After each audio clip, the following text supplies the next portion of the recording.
Hey, what up, YouTube fans? This is Chris Nev's The Dream in the house. I'm here to talk about um, wrestling and the fact about different organizations, whether it be back in the day when it was different territories or the Monday Night Wars with WCW. But all I want to say is that for me, it really doesn't matter because I'm a fan through and through. Even though, growing up in New York and North America, the big thing is the WWE.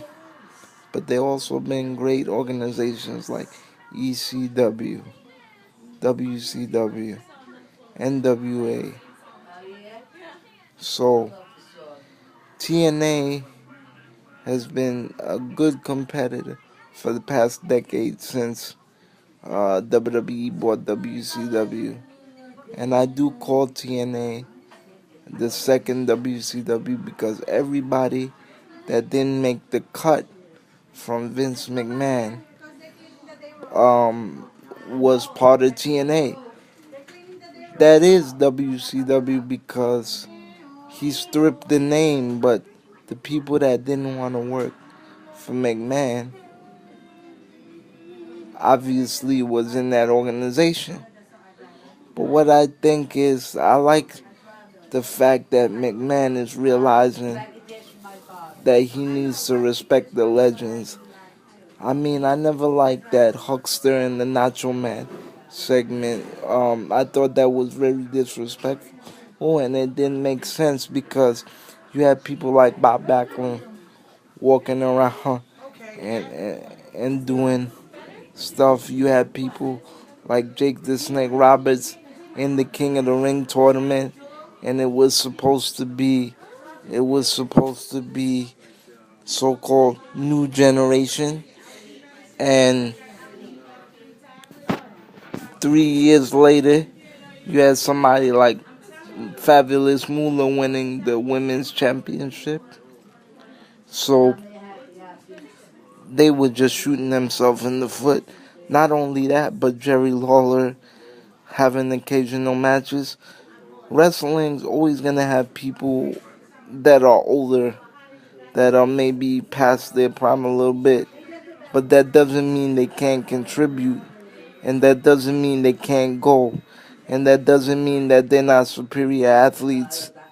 I've seen 55-year-old guys in better shape than me in the gym, and they're freaking swole, and they're cock diesel. So that doesn't mean a thing. And what about McMahon becoming a superstar? Isn't that a little bit of irony? So, I like the fact that they show homage to people like the Four Horsemen, the AWA, WCW, ECW, and I just think wrestling should be wrestling. I like the fact that they inducted Flair for his second um, Hall of Fame with the Four Horsemen, even though he was part of another organization. It goes to show how credible wrestling is, even though it's supposed entertainment.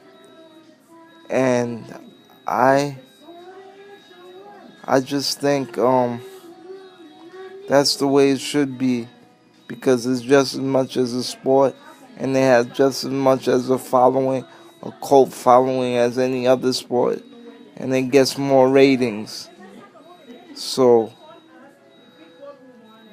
I just think everybody should cut this shit and respect each other and endorse each other because at the end of the day, it's all a fraternity and you're all part of the same business. So this is Chris Nev's The Dream saying peace. I love you. God bless. And now you know what the deal is.